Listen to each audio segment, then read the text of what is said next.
I'm making a work that is preoccupied with like memory, moving image, archival footage, and dreams.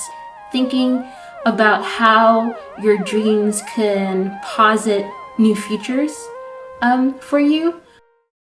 I have an incredible privilege to think through subject matter rigorously. It's the time and space that's needed to do that is not something that everyone gets. And so to be commissioned means that I get to do that more. And I feel just incredibly blessed to be able to make art. Some of the influences for my art practice are definitely my family members. My folks worked with what they had.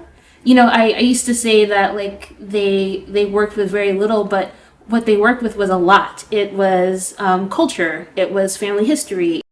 There's something about the medium and its dissemination that allows like the general public to have a really sophisticated understanding of what moving images do, for better or for worse, you know, like if they're playing with stereotypes, you know, if the image is degrading people, you know, all of those types of things. You know, it's part of my work as an artist to show those systems, how they work, how we are viewing people in the moving image space.